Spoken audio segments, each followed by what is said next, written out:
Hello, good people. Richard here. Welcome back to Serve Your Time.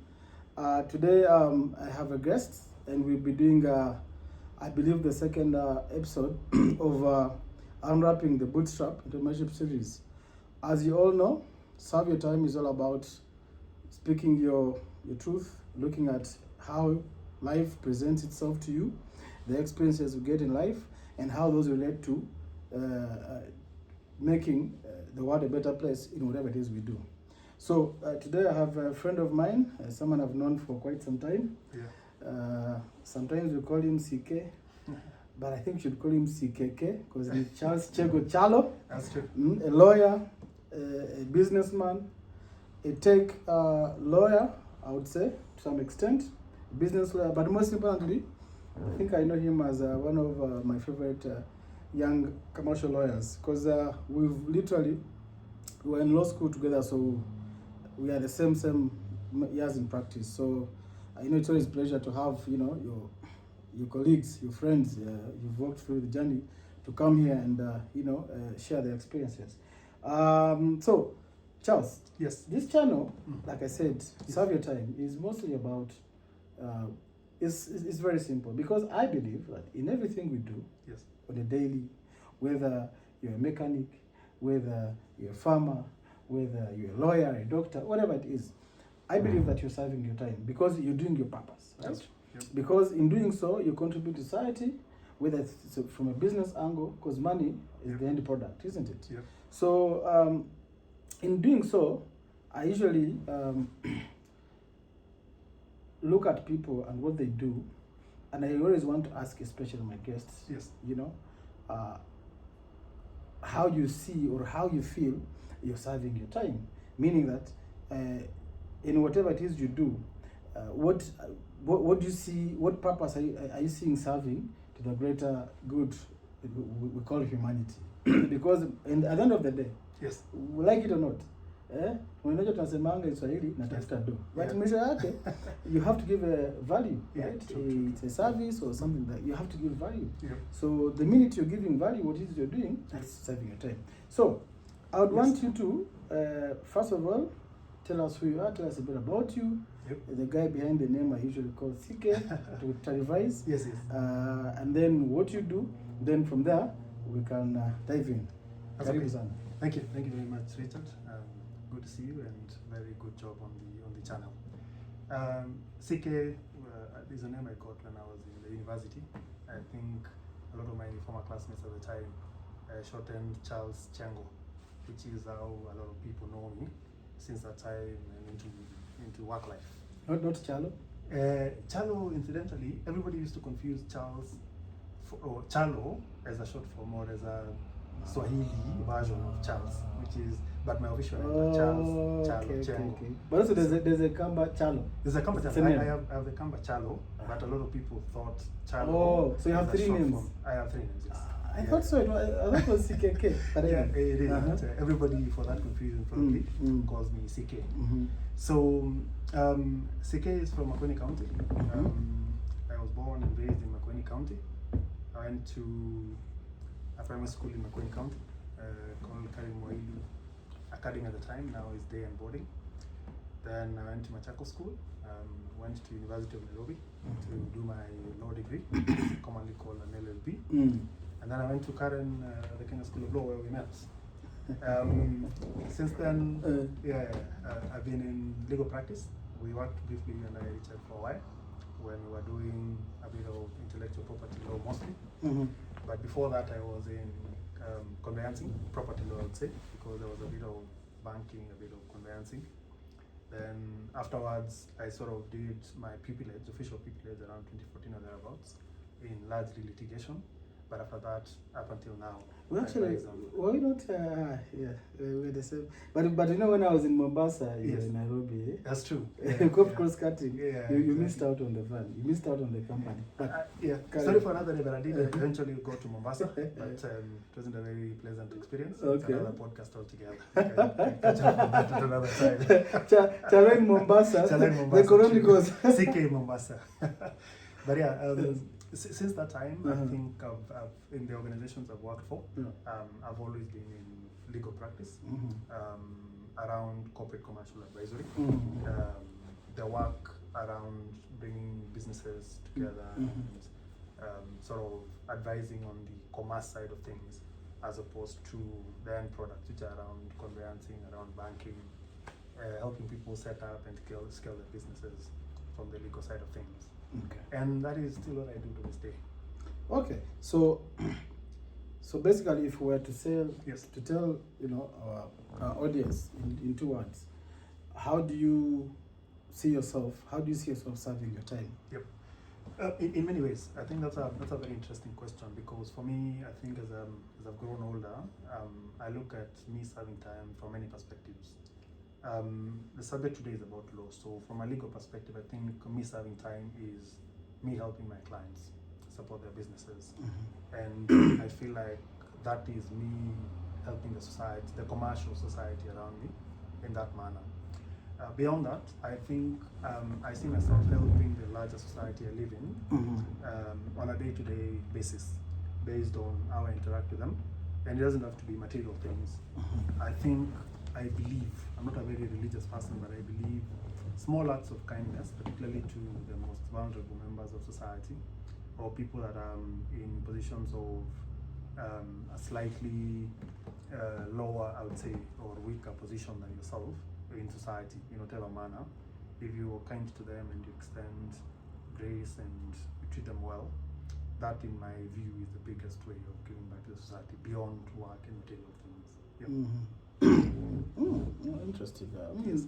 Yeah, I agree, because like I said, it could be in very many aspects, right? As long as I think you can have multiple ways of serving your purpose, which is serving your time. Yep. Because when you wear one hat, you're a lawyer; another hat, you're a businessman; another hat, you are a volunteer, or out there cleaning bathrooms in an orphanage. So again, totally agree. Yep. I think it's all a question of what it is that you're doing at that point in time. Yep. If it's a long career and that's like the specific path, so be it. Absolutely. Whether it's a multiple journey in terms of having multiple careers or multiple, even short term, the intersections in between, it could be, like you said, doing legal practice, then in between, you have this voluntary engagement, So I agree, and that's wonderful, man. Yeah, and it's because as you're working, you're interacting with people from the time you wake up. Your security people, where you live, the people that, let's say, for example, you're using public transport, or you're just interacting with people on your way to the office for breakfast, etc. So you can't divorce life from work. So all of them are intertwined in a way, and we live a day at a time. So everything, the totality of what you do per day is serving your time. Yeah. Totally agree. Now, so Charles, today the series we're speaking to is titled Unwrapping, the Bootstrap Entrepreneurship Series. Because for people who are not familiar with the word bootstrapping, majority of the startups, especially guys starting new businesses, all you're doing is really, unless you have early stage funded, or you have venture capital or angel kind of capital money, you find yourself that for the most part you're self-financing. So you find that the founders are raising capital either from different sources in the 9-to-5 job. So doing that in itself, that act is what is called bootstrapping. Now, because personally, as you know, I've been involved in the tech, especially the tech law, innovation journey, and man, even to that we're still bootstrapping, yeah. We are. I think it never stops. So the series came. That's actually really, because I'm like, okay, because there was a lot of frustration, especially in the early stages of our innovation tech journey, being a lawyer and then being a businessman, then trying to intersect, bridge the gap between law, business, and technology and stuff like that. So I'm like, okay, I could probably have an opportunity as a lawyer to speak about these things beyond even just actually doing something. So that's really pushed me now thinking more into even the practice of law, switching it to more of advising, tech startups and linking them with tech, finances and stuff, because that has always been a big issue. In fact, I remember there was a time, was it 2010 or 19? Yeah. When, not to mention names of the companies we've worked with for confidentiality purposes. Yes. But you remember there was that, I think there was was it a VC on an early stage, an angel in Mombasa? Yeah, true. We did something together. Yeah, and you can see, the frustration, because for an entrepreneur, all you want is to get that business out there. Yeah. Then now for the for the investor, what they're looking for is to try and look at the return on investment, look at scalability, impactability, how fast can they actually get 3x out of, So anyway, so that's what informed this series, because I thought it was important to have especially people who have gone through it, have a discussion about it, people who have actually been part of it from either a lawyer's angle or an entrepreneur angle to come and talk about it. So I know that you have been in it, especially from a lawyer's angle, because you've done a lot of commercial law practice, and you found yourself, especially working with a lot of startups. So if I was to ask you, maybe first generally, what would you say about the scene in the market that we're in terms of that intersection? Where do you see, what's the challenge that you think is faced by especially entrepreneurs, and also on the other side, the investors? Why is it that there's not so much flow of capital? Why are investors risk averse? Why entrepreneurs? What is not happening right? Sitting from where you sit. Okay. I think I want to talk about the challenges. So from the startup side, the challenge is always sort of from two sides. Number one is access to capital. And I think the word that we were talking about earlier, or bootstrapping, comes in that perspective. A lot of investors want to find an idea that's sort of been structured in a way that they can understand and they can see the future. Most startups will be run by people who have the vision, and they know where they want to take their idea in terms of commercial structuring and the commercial opportunity. But at that early stage, you're not ready to go to seek investors who can now come and put money, big monies into your idea. So from the investor side is to get resources. So most people will usually mobilize their own resources from family, from friends, and to a very small extent, you can find people that would be willing to invest in an idea that is completely green and you've not really done anything about it. So that is the first aspect of the challenge from a startup perspective as an entrepreneur. The second one is you trying to convince customers. So once you come up with an idea, either it's a service or it's a product, a good, you have to now convince people. In most cases, you have alternatives in the market that people already are aware of and are used to. So you have to find a way of convincing them that they need to give your product a chance if it's a product, or your service a chance if it's a product, if it's a service. So as an entrepreneur, you'll either be offering a service or a product, and you'll have the twin challenges of getting capital to fund that idea and getting customers to believe and trust you for you to start scaling your business. For the investor side, I think the problem is, number one, of course, I don't think in our circumstances in Kenya or in Africa generally at the moment, we have enough people that are investing in businesses generally. Most of the businesses, we don't have the statistics at the moment, but I'm sure most of the businesses are largely family-owned businesses, and people have been handed over leadership of those businesses from a family perspective, or because they joined and it's just a succession without a lot of structure. But beyond that, the few investors that are there in the market, because of the size of our economies and the monies that are usually flowing through it, want to be very careful about where they put their money. And so they take that much longer to be convinced about putting money in an idea that an entrepreneur has presented before them. A few of them, I'm aware, will of course go through the initial stages of discussions, due diligence, and for one reason or the other, they're not convinced maybe as much as the founder is that the idea is commercially viable, or something comes up in the due diligence investigation, or for one reason or the other, maybe the view of the feature of their product is different from the investor side and from the founder side. So I would say that is a problem. But for the investor also, there's the second problem of collapse of businesses that people have invested monies in, depending on whether they want to invest long term or relative short term. And a lot of the ideas collapse before they make their return. So that is something that will usually be worrying investors, where they're putting money in the right idea and the collapse rate of startups that are being funded in the market. So would you say that, because you spoke about fear, yes, before you break it down, so would you say those two aspects, potential of success and previous failure, is that the fear, or is there anything else outside that, that, sort of like entrenches that fear, I wouldn't say there's anything else that really entrenches that fear necessarily, but from an investor perspective, if you've suffered a loss in one instance, then you suffer a loss in another investment.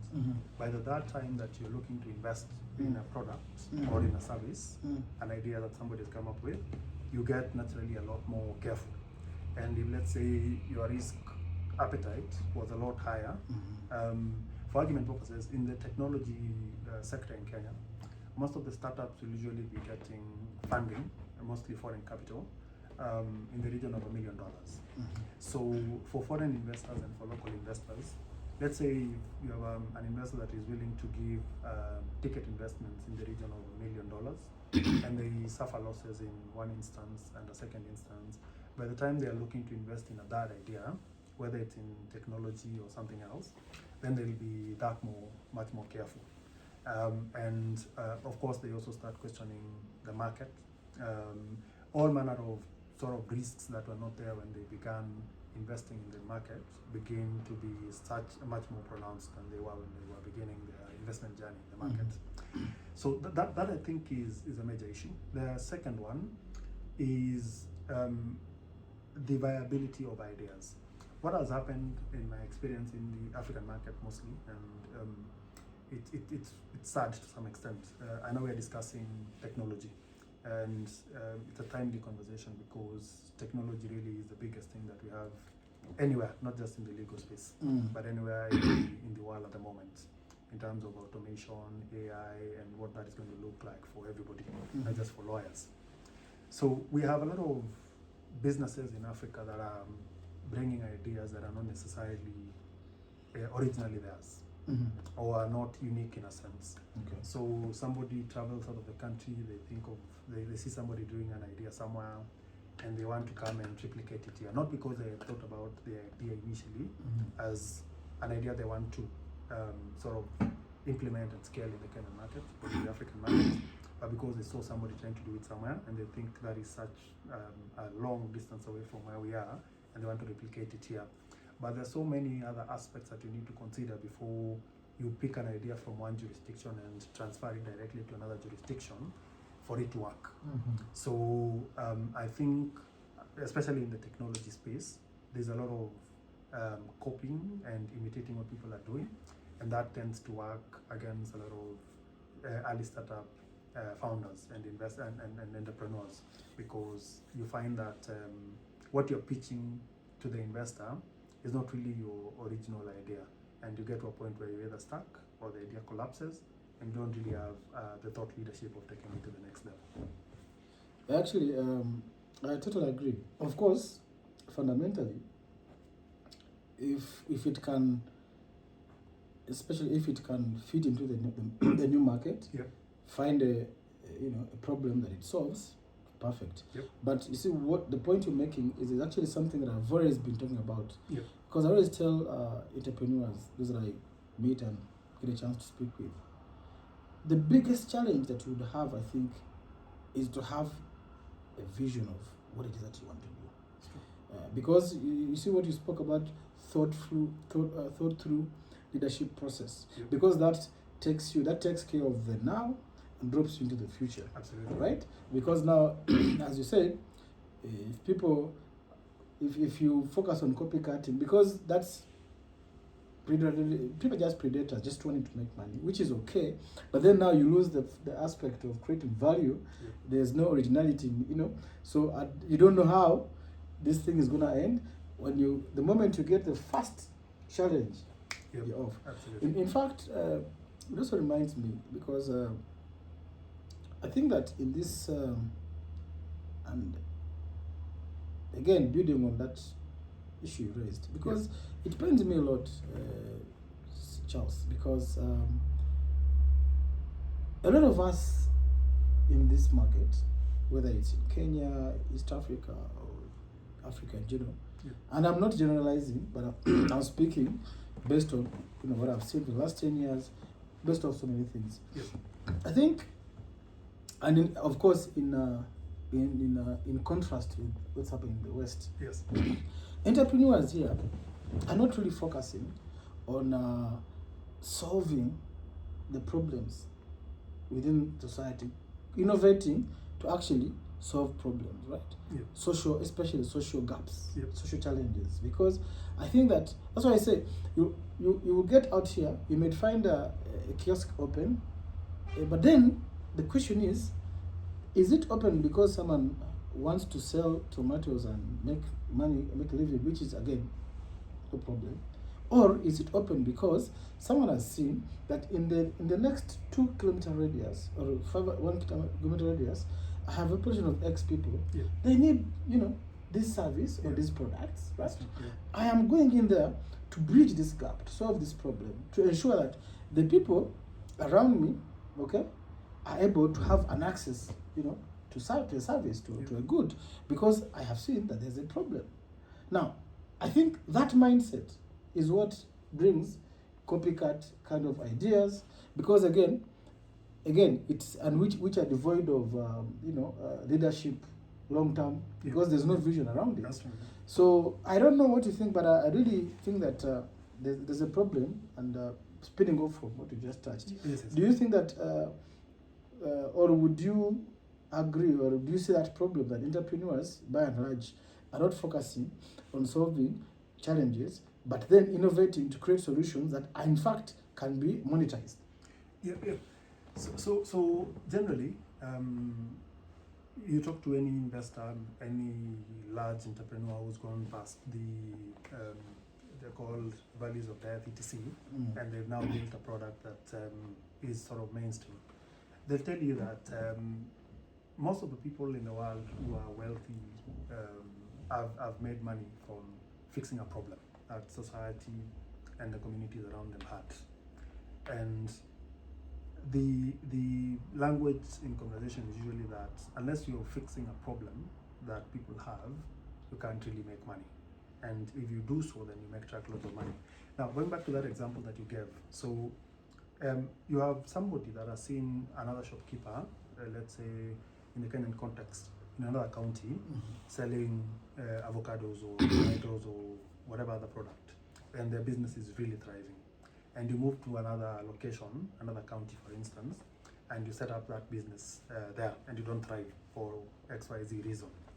It's because there's a market analysis that this person in another county that was thriving had done, and they understood the challenge and why people would be looking for this particular product. Avocado is just a placeholder for whatever product it could be. And you may not directly be able to transfer that to another location and get the same sort of success. Now, to give an example of a TV show that I know most of your viewers will probably be aware of, it's called Shark Tank. So when a lot of entrepreneurs go to some of these programs or related ones, you will get questions around why you decided to do a certain type of business in a certain type of location. What are your numbers like from the perspective of customers, not just necessarily the money? So what is the future like for you? Do you think people are still going to be interested in your service or in a product in 10 years, in 5 years, in 20 years from now? Let's say, for example, we're talking about technology today. in 5 to 10 years or thereabouts, there's a technology solution that changes the model of your business. What happens at that point in time? So when you have an idea that is not really yours originally, then it's difficult for you to have thought about all these things. But most importantly, to answer your question directly, people need to understand the solution they're giving to the community within which they want to present their business. And it could be a local, it could be a global, it could be a continent-wise community, quote unquote, or clientele. And then once they understand that problem and why people need it fixed, then it's a lot easier for them to now answer all these questions that we're discussing. But why do you think that that's not the thought process down here? Is it a culture problem? Is it a society problem? Or in fact not a problem? I mean, I don't think it's a culture problem necessarily. I think by and large it's okay. The statistics first. They say a bulk. I don't know the figure, but they say a bulk of startups will usually collapse for a wide range of reasons. The idea was not as effective as people thought probably initially it was going to be in the market. There are other alternatives that come to the market and they are a lot more efficient than yours. There's a new solution that comes and it completely wipes out your business and you didn't have a contingent plan, etc. So there are many varied reasons as to why businesses collapse. But to go back to the point we have been discussing where people are not coming up with their own ideas, I think it's probably a question of where we are as an economy. Kenya is officially, I believe, still a third world country. So by the time we get to a first world country status, there will be many more entrepreneurs in the market that will be getting things right. I think for us here, in the circumstances that we find ourselves in, there are a lot of things that we are still trying to play catch up. And you can't blame entrepreneurs entirely for trying to do things like other people are doing in advanced countries. I think it starts from all sectors in the Kenyan market to the low level sectors where somebody thinks somebody in the country has done X, it worked, they want to try it. Somebody Y has done an idea Z in another country and it has worked and they want to try it here. Because our market, our economy hasn't gotten to that point where that economy they're trying to benchmark with or that section has gotten to. They usually say in business, you don't need, and in law as well, yeah, you don't need to reinvent the wheel that much. So you can't blame them entirely for trying to do something that other people have done and it's worked. I think the only thing is somebody needs to now customize the product to a great extent, or the service to a great extent, for the market they're targeting so that they increase their chances of success. But you know, something also like along those lines, sort of like confuses me a lot of times. You know, we are by nature an extended, you know, communal kind of culture, African culture setup, right? Yeah, that's true. Yeah. So, which means therefore that by default, we are designed to think about others all the time, right? Yeah. In fact, it's within our DNA to have a collective thought process, whether you're trying to find food, you know, because of course it has evolved, and I agree. Of course, there's usually I think a catch up, you know, that has to be played, especially as technology evolves. But again, coming from an extended communal culture, one would expect that, in fact, you know, we will be aggressively concerned about trying to create. And I'm not saying, for example, let's talk about like portable. I just use these basic examples sometimes. I think also, I don't know whether it's the lack of, again, because maybe that's where the sort of like the advancement in the thought process comes in, and of course with education, with experience and tested things. Yes. Because when you think about things like pool table, for example, snooker, you've seen kids in villages do these things. That's true. What do we call them? in local lingo. Well, pool or bano or what. Yeah. So, you know, like, I mean, like, even when I was growing up, Yes. you would go to village and you would see, you know, literally, you dig a hole into that. Yes. You know, they call it dulu or something like that. Yeah, we call them bano here. Bano. How is bano not pool? Well, pool is a slightly advanced. But the concept is the concept is so I'm just trying to bring this discussion close at home. That's true. Yeah. Now we can't blame because guys are still playing bano even when there's pool table. Absolutely. But you can see that pool table is a business. It's scalable. In fact, guys have made billions. Yep. But then I don't think that I mean I stand to be corrected. Perhaps these banos also played in Europe and everywhere. Maybe. But I would say there's nothing wrong with, of course, you know, adapting.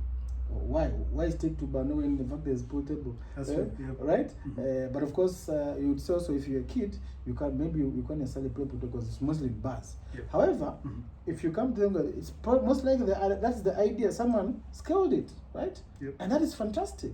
So what I'm trying to say is, it could also be a question of, like you said, lack of capacity because what materials to manufacture. You could have, you know, the idea, but how like the resources to build a pool table, and then maybe the other guy just came and saw the concept like very quickly because of the advancement in technology, availability of capital, you know, very quickly. But still, I still think that even when you're fronting, because I wonder, like, how many guys have tried to say, even us when they're growing up. I think myself, like, how can I even actually scale this? How can I, you know, because there's a gap in that thought process. There is, yeah. And I like the example that you gave about pool tables and snooker, etc. I do play pool myself frequently. And, you know, the community that you live in makes some ideas very good for that society or community, and other ideas that may otherwise would be very great, not great at that point in time. Pool is big business worldwide, For example, I happen to follow pool quite often on TV and in whatever promotions that are showing up on TV.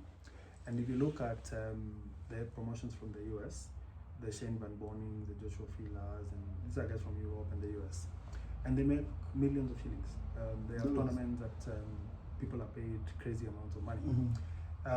If you look at snooker, the biggest stars, mostly from the UK, Ronnie O'Sullivan and the rest of them, they make huge amounts of money.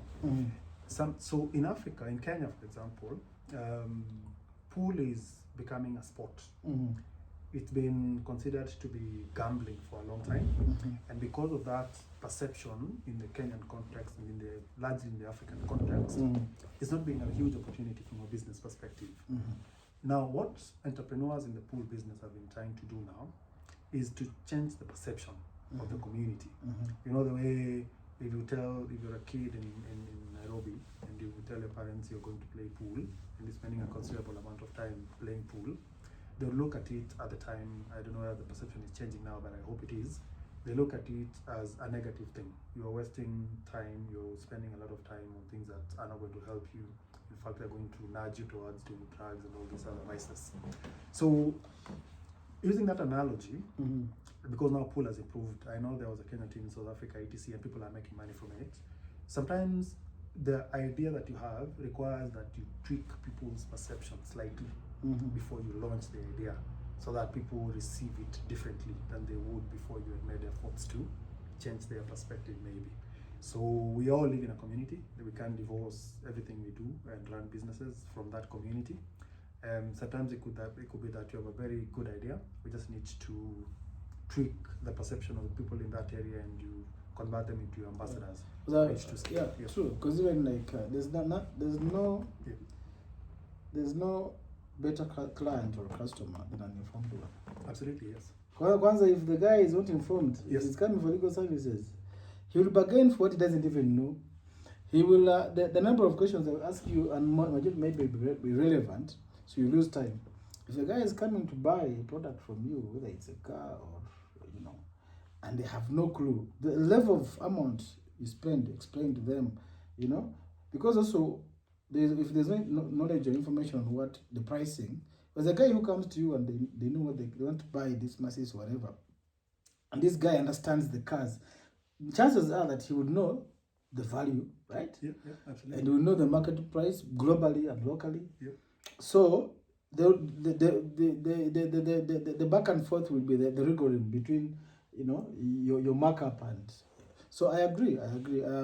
So I definitely there's in fact that problem that challenge is a big challenge because, you know, you've heard of, I think, in your practice interacting with even startups and all that, you know, market educating the market is one of the biggest costs to any business. Yeah. Especially when you have what they call first mover advantage.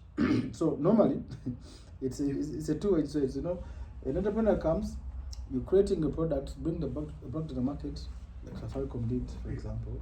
It's novel. It's for the very first time. Yeah. So you have there are two ways around it. Either the product is so good, okay, yeah, and once Charo uses it, there will be a referral, you know, network. It's so good that people actually really want to have it.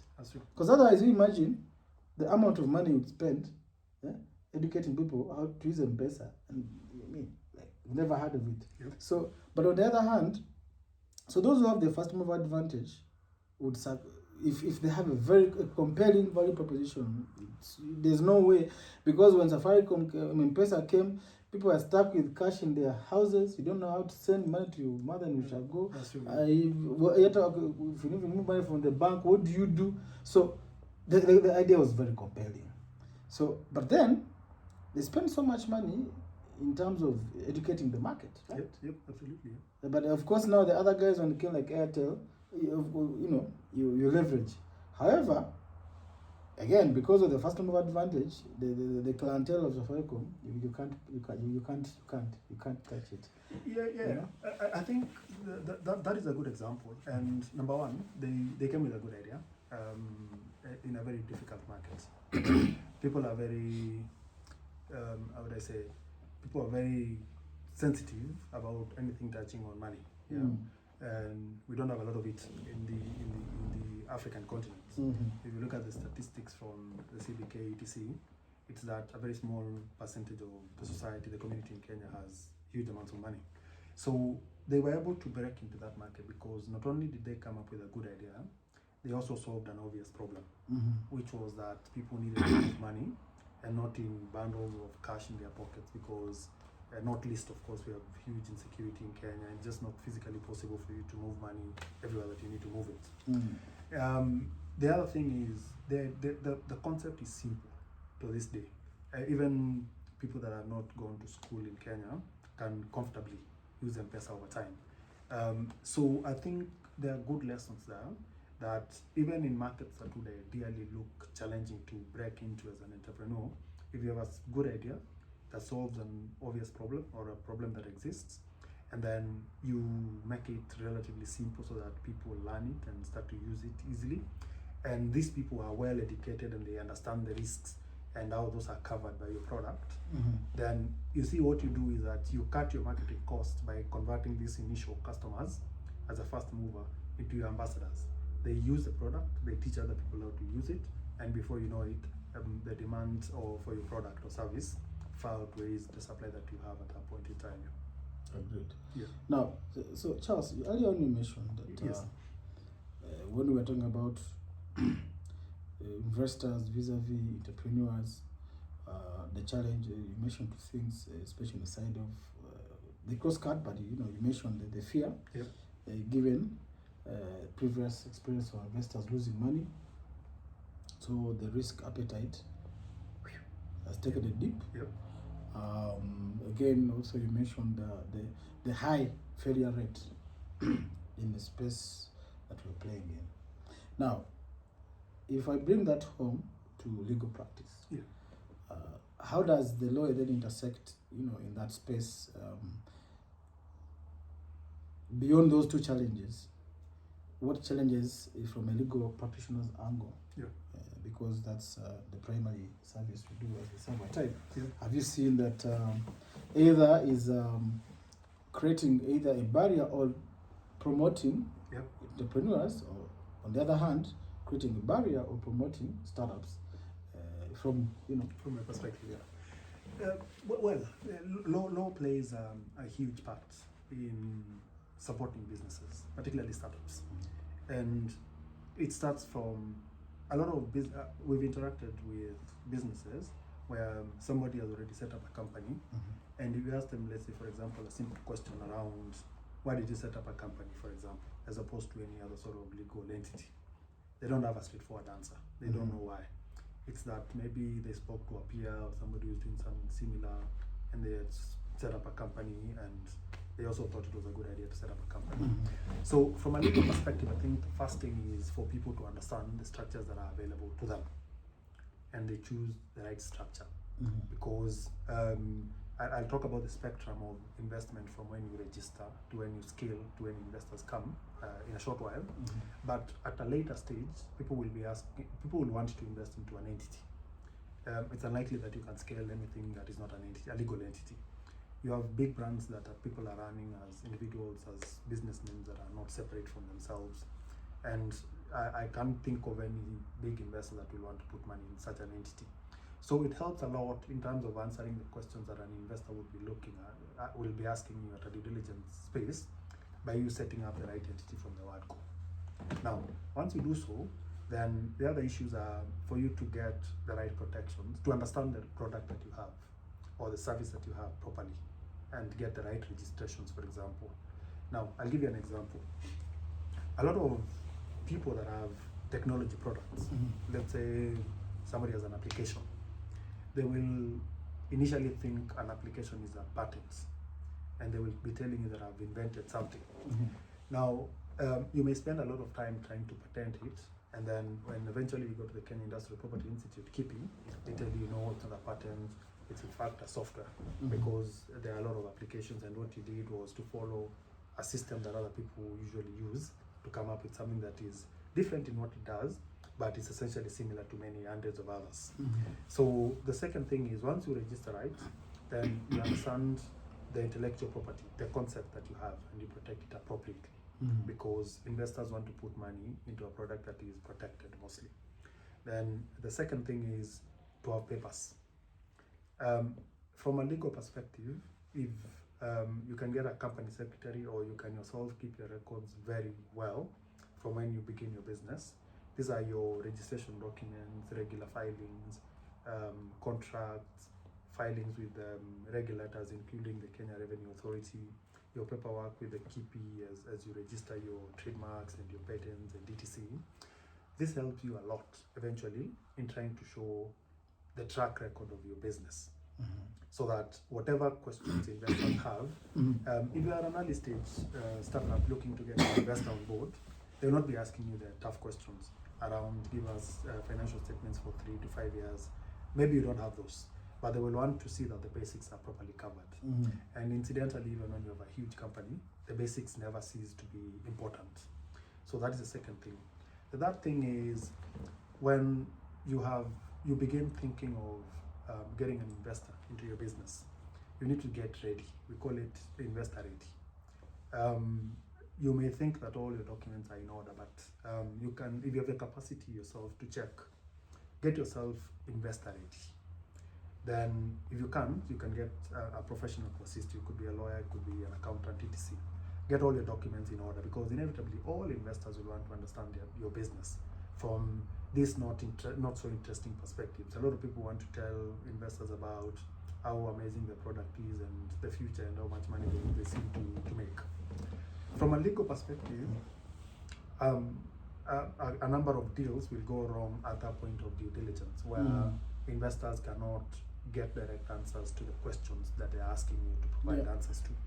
So lawyers will help you get investor ready from your perspective as an entrepreneur, and then from the perspective of the investor, lawyers will flag potential red flags and issues, so that you can tell the investor you're acting for to proceed, or you tell them from our analysis, the risks that we see in this idea or in this business are too high, such that we don't think that there's a reasonable chance you can proceed with the investment without possible or significant challenges in the future.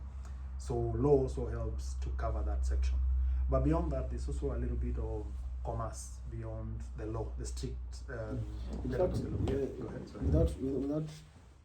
interrupting too much. That's okay. On the commerce, yeah. we pause there. I just wanted you to on the investor readiness aspect, because I usually want to give my guests, to much as I can to put it out there, maybe if you could tell the audience, maybe there's an entrepreneur out there, if you were to list 1, 2, 3, 4, 5 things, right, that an entrepreneur or anyone trying to do business would do, would have in that investor ready booklet. From the booklet, right? Mm-hmm. What would be the 5 things? At least they have an idea. Maybe then before they look for a lawyer. That's okay. So getting investor ready is about documentation. So I think I'll answer that question overall, and then I can break it down a bit. Sure. So from the point you start running your business, if you're using a virtual system in the office, in your setup, in whatever nature it is, or you're using a physical setup, make sure that all the documents, the ones that you think are important and the ones that you don't think are important at that point, are all kept well. Because many people will focus so much on the business, going to the market, getting money, and your finances and financial statements, that you forget that investors are also concerned about other things. These things will be around. Number one, inevitably, every investor will want to understand your setup. So that is category number 1. Category number 2, do you have any assets? Physical, real, or virtual? When you say setup, what do you mean? Oh, I mean registration. So you have an entity, you're a startup. Let's say, for example, you're called, let me give you a Nairobi Limited, for instance. So an investor looking to invest in Nairobi Limited will want to understand what is Nairobi Limited. Is it a business name? Is it just you that has a brand called Nairobi Limited? Do you have a certificate, etc.? So they want to understand the paperwork around your company. That is a setup. They want to understand your assets, particularly in the technology sector. If you're selling a product that needs to be registered, it could easily be replicated. In the technology space, they talk about reverse engineering. So you need to protect, if, for example, you have a software product, that is, your property is intellectual property to this. How have you protected it so that somebody cannot quickly or easily reverse engineer it? Maybe somebody left with your source code and they've created something similar to what you're doing, and by the time an investor comes, actually somebody has launched something similar to yours and they're calling it Mombasa Limited, and it has overtaken you. Then the third issue is usually around taxes are becoming a big thing. So financials, inevitably, every investor will want to see, depending on the level of startup you're at. If you've been operating for a while, they want to see how your figures are looking like. Are you tax compliant? Are you in fight with the regulator? How can they fix that? Then what are the systems that you've put into your business? If you have employees, what numbers of employees, what are the terms, is everything covered appropriately? So there are various sections or issues that investors will look at. And I would say in overall, because if you think about them, they're all around paperwork. If you build a software, you protect it, you have a file for it. If you buy an office somewhere and somebody wants to understand how you own that office, you have a file for it. So it's documentation. If an investor feels like there are too many gaps in your documentation, they'll start thinking that there are too many gaps in everything else that you do. Yeah, there's a thing, because people, some of the things sound very simplistic. True. And I've had situations, when you have a client, especially startups. Now, the bitter truth is, entrepreneur is focused on, getting their business up there. In fact, they think that, when they come to the point of starting thinking about, documentation, setup, having your paperwork in order, they're spending money where they should be. But I really want to echo that, because it's very important. Because you, often than not, you find someone, you've gone to the market, someone is busy selling a product or a service, is calling it shallow water. They have actually designed very quickly. They go design the logo somewhere in. Now, what Chelsea is trying to tell you is that you would find yourself, you're in the market very well. You've sold. Actually, customers are happy. Now you're building what Chelsea is telling you, goodwill, because that's all trademark is all about, right? Absolutely. Brand identity and all that. Then, boom. The copycats we're talking about. Someone sees Muhereza there, here sees this child is making money. So tuko in Nairobi, we are all suffering. Now, Muhereza, it could be a bit sketchy and smart.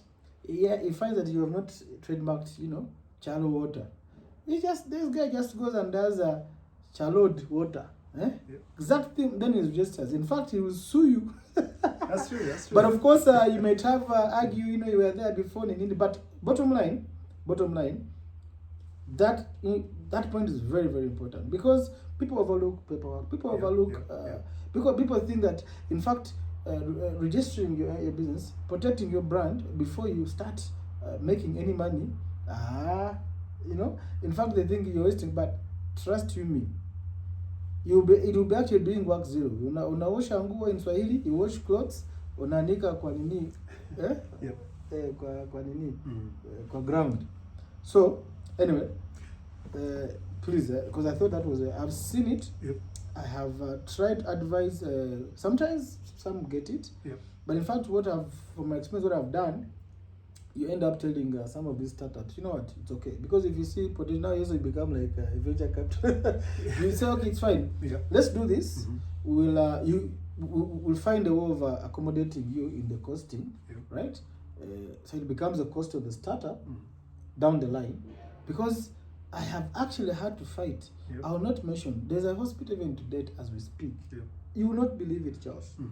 There's a hospital which I want to mention. To date. Popular, known in this city. They didn't have a trademark until then. When I met the MD, he spoke, the guy disappeared. Of course, perhaps I overquoted. I don't know if they have gone ahead and but you can imagine, someone has been in business for 10 years. They have built a brand, but they're not trademarked. So anyway, it's people understanding. Earlier we spoke about people understanding their product. So most startups, when you're bootstrapping, I think that is a conversation. So you want to spare as much money as you can. But also as you do so, in fact, we are unwrapping the bootstrap. True. Exactly. So you're on track.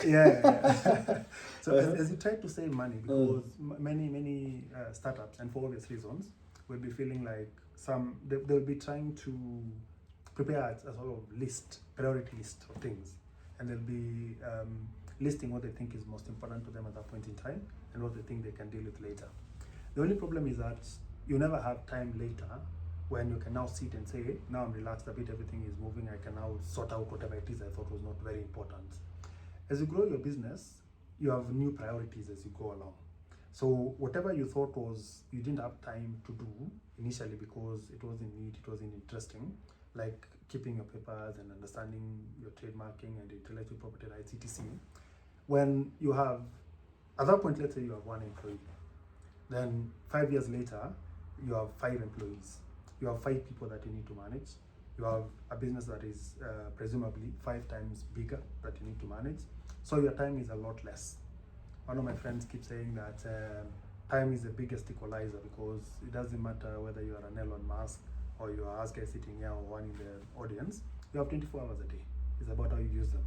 100%. So the busier you get, the more squeezed this 24 hours is more squeezed.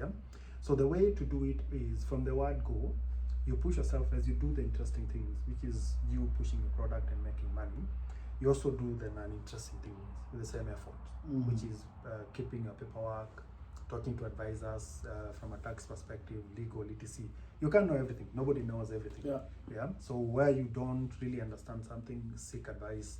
And as much as possible, if you get it right from the word go, by the time you get to this 5 years point, you have systems and you've already established a culture of keeping those things. It gets a lot more easier that way. And in fact, the cost of you doing it at that early stage is way cheaper, right? Because Absolutely, now maybe you don't have 10 employees, 20, you don't have That's right, yeah. you don't have venture VCs on your neck, Yep. you don't have tax people on your case, so I think what I'm picking and agreeing with Charles here is that utilize the time. I usually tell entrepreneurs really have a global success company foundation, because that's what you're saying. Yes. Even when you're playing, Yep. like a Kibandaski kind of setup. On the outset, the capacity you have is that of a kiosk, right? At the time, but lay the foundation. Yeah, absolutely. A Google kind of, if you can. Yeah, Because that's what he's saying. It gets a lot easier when you get, let's say, for example, you get somebody to keep records, and when they come to your organization, which is a startup, at year number 5, they find that let's assume, I know we're talking about technology, but let's just think of a simple situation where you have 5-6 files, where you keep your employee records, you keep your tax records, you keep registration records, etc. So by them looking at what you've established, in 5 years' time, you'll have gone through challenges until you get something that sort of relatively works.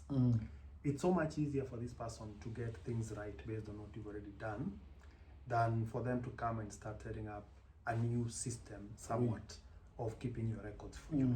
They can improve it, they can scan and put those things on a virtual data room or on some technology system. But when you've established a culture and a process, because businesses are about processes, that's the only way somebody can run. You mentioned Google, with all the moving parts in a company as big as Google is, it can only run through processes. You have one CEO that is supposed to run all these things. They mostly manage processes as opposed to things. And they make sure that if you're in procurement, our procurement process is XYZ. Let's not change anything. If we follow it, we know as an organization that very few things could go wrong. So if you establish the processes, and I think that's what you're alluding to, by set up a Google even from your very small starting point, it's by establishing these processes, imagining that you're managing 1,000 people. You can't possibly know what everybody out of the 1,000 is doing. The only way you can sort of keep your organization running without many challenges of a legal nature or otherwise is by having processes for every strand of your business that have been tested over time. And those processes are the ones that you're going to be managing from time to time to make sure everything stays afloat and in good order. Absolutely. Yep. Yeah. So, but before I paused you when we were talking about processes, yes, you were touching on commerce. Yes. So, I was going to touch on commerce. So the thing with commerce is, for a lawyer now, I think most clients will want you to give them a lot more than just looking at paperwork.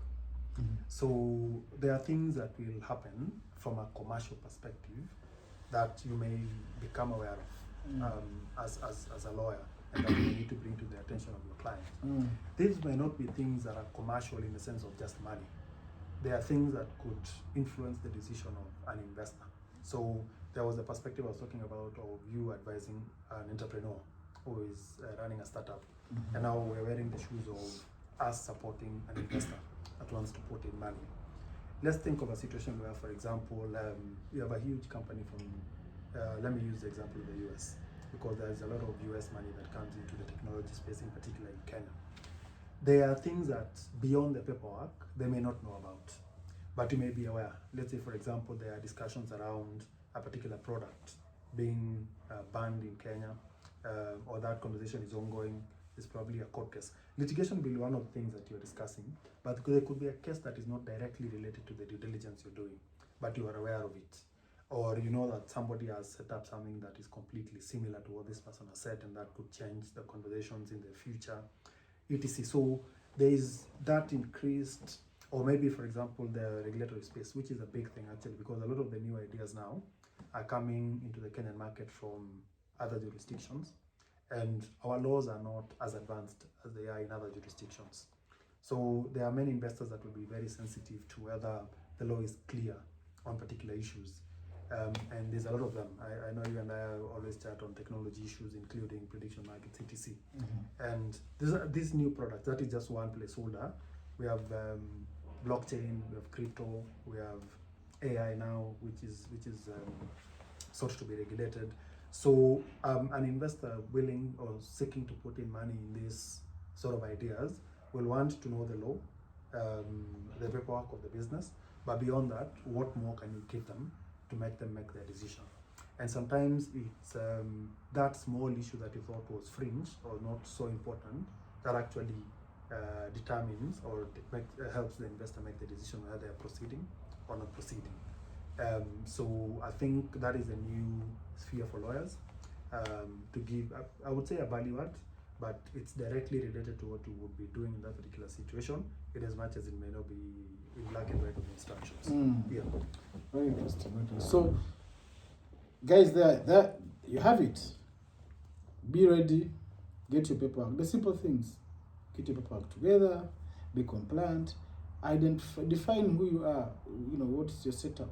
Are you a company? Are you are you a business name? But remember, no investor is going to invest in the business name. Well, because you know, because you're looking at, of course, those details you can always at the end of I'll put Charles. We'll share Charles's contacts. You know, and mine, you always have them anyway. So if you need to reach out, you can always reach out to him, get more information, do business. Fantastic. So take those simple things very seriously, because it doesn't cost you much. You know, there's no point in you or what we're saying. It's simply put, what Charles here is emphasizing. There's no point in you running away with the product, selling, you know, because then you can't be scalable because you own nothing. Sadly, you start shallow water, it peaks, the guys run away with it.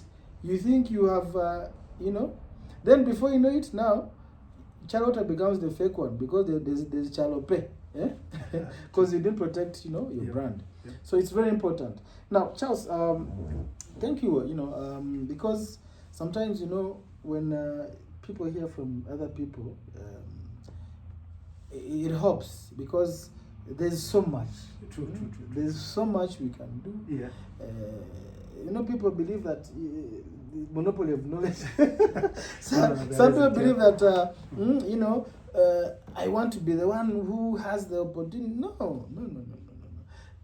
Guys, if you have any knowledge of, share. Richard, I was thinking maybe before we went up, on the issue of the business registration, and this is a question we get quite often in our advice. Somebody is going to be wondering why we keep talking about them not registering a business name and preferring to have a company, for example. I can just make this as a final point, sort of as a value add. Yeah, no problem. See, when you're running a business name, the business name and you are sort of the same thing. You as the person, But when most people will say I have a limited company, but they don't really understand what the limited company means. Now, if you're running a business name, and let's say, God forbid, but something goes wrong, and you had a big client who had asked you to prepare 1,000 items of whatever nature that you prepare, then after you spend money and you've created these items, they cancel your tender or your bid. Then what happens is you've incurred costs, and now you may not be able to pay whoever was supplying you those things, and you're in a sort of legal issue. If that person eventually takes you to court, they can actually come and take your personal assets to fix that liability that you will have had because you didn't eventually. You can have a claim against whoever had asked you to supply, but you have a personal direct possible liability. Now, once you set up a company, and why many people want to set up businesses, is a company, unlike a business name, has a life of its own. It's born the day you register it. The day you get a certificate of incorporation, it's legally born. That company can own property, can sell property, can take somebody to court, can do all things that a legal person could, other than the obvious ones. And then in case of a problem, let's say you have a big deal that goes wrong and you have a huge liability. Now, the liability of that company is only the company's liability. You as the director or the owner, that liability doesn't extend to you. I think that is a major legal difference that would be important for your listeners to understand. And that's why a lot of people, even from an entrepreneur's perspective, you have to set up a company and you do things through the company so that in case things go wrong, you've sort of ring-fenced your personal assets against any possible liabilities that may occur through the business, through the company. That is the aspect of a limited liability company. I thought it's important. Thank you very much, Charles, for actually emphasizing the things sometimes lawyers we think they're obvious. True. It's very important. Yes. Because all he's saying, ring fence, yourself, right? Protect yourself, because all the company is an artificial person. They don't have to sue you if they can sue Charlo Water Limited. Simple. And your life doesn't have to stop simply because the company has failed. And I think that that's very important. So ordinarily, these conversations can go on and go on. True. But I think we've by and large, had a catch up. That's true. From the start. Yes, true. But at the same time, we've, I think, highlighted some of simple but fundamental issues that are faced with investors vis-a-vis innovators from actually a practical point of view. We've been in it.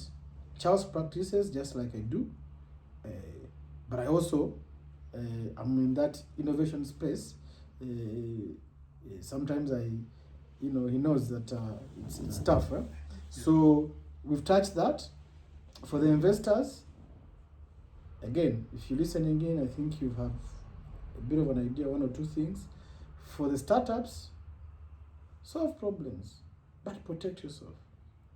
Do not look at it as a cost that is not going to yield fundamental benefits. It's a cost, in fact, that it will ring fence, will protect. And because, like we said, and like Charles said, time is the equalizer. If you don't use that time, utilize, especially at the initial stages, get your system, get your paperwork together, be compliant, ensure that you have documentation or whatever processes, go financials and everything at a very minimal level. You go ahead, do whatever you do. You've not, trademarked you, or rather protect whatever form, depending on what it is that you're innovating or doing, you'll be losing. So, Charles, yes, I'm sure, first, how do people get you? Maybe anybody who wants to discuss any of the things that we've been talking about, we can share my email address. Okay. I would be happy for anybody who may need any clarifications, information to reach out to me through that channel for now. Yeah. So we will drop Charles's email in the comments, and you will be able to reach him. You can also reach me. But Charles is a commercial law practitioner and I think we would say we're 13 years, 14 years in practice. Yeah, I think we're 15 now. When we were beginning, Richard, I heard you say we are young lawyers. I think I'm doing 11 going to 12 years post admission, but I've been in practice pretty much for 13, 14 years. Yeah, because that's 2015, right? Yes, for admission. Yes. Of course, we're not young lawyers for purposes of the profession. We're just maybe young lawyers in age. That's true, yeah, we're touching around 11 or yeah, but I think in our practice, the moment you go past 10 years, isn't it? You're in the mid-bar. You're a mid-level lawyer. Mid-level lawyer. Yeah. It's always good to, of course, we can't discuss everything in one episode, but I think it would be nice to, if you have questions, by the way, don't hesitate. Comment where need be. We will always come back, curate, and give responses. And we'll be doing. And also, if you think that we should have another episode as a follow-up, episode on this series, and if there's something maybe you think you need to clarify, Charles can always come back. We can always be back, and let us know. Because the bottom line, whether you do business or not, it's always good to be knowledgeable. And I'm always grateful when I have opportunity to share. And I thank you, Charles. I don't take it for granted for spending your time. It's not wasted. At least someone out there will definitely Definitely. We're not a huge community yet, but you see, if you think about it, 5 years from now, this video will still be out there. And obviously, things might have changed. Technology will have advanced, but it is important that we share these things, and I really appreciate that. That's true. I don't know if we have a parting shot for like a summary, something you want to on this issue, or we can kill it. No, not really. I was going to say, I think part of what we're doing is sharing what we've been very privileged to know. Life has a weird way of favoring people differently. So when we were beginning the series, I think the episode, we discussed how we help the communities around us. I think this is one way of doing it. Serving your time. Absolutely, we are serving our time by also helping others, and I think I'm more than happy always to share the few things that I know here and there. Other than that, asante sana for having me, Richard. Thank you. See you some other time, man. Asante. We have a culture here when we are signing off. I usually say 3 ways. So I'm going to do a dry run so we can say them together. That's okay. Nasemanga, I say both in Swahili. Yes. Because Kenya is home, and Swahili is the African actually official language by and large. So that's what we're pushing. So nasemanga, asante sana. Thank you very much. We say it both in Swahili, so because we're gonna say it together. That's okay. Asante sana. Thank you very much. Mungu abariki. God bless you. Okay. Mungu abariki Africa. God bless Africa. Okay. Kwaheri, bye bye, and then you say your name, because I usually use Muhereza out. That's how we sign off. So remember the script? I need to write it down. Asante sana. Thank you very much. Mungu abariki. God bless you. Mungu abariki Africa.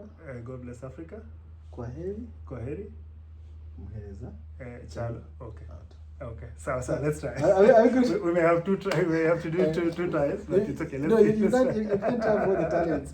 This guy, despite the manipulative books, tunaweza kuambia akili bila akili bwana. Vitu ndogo ndogo. Let's try. The small things are nice, ne? True. Aya. Asante sana. Thank you very much. Mungu abariki. God bless you. Mungu abariki Africa. God bless Africa. Kwaheri. Bye bye. Muhereza. Sike. Out. Catch you on the next one. Keep strong, keep winning, and serve your time. Asante sana.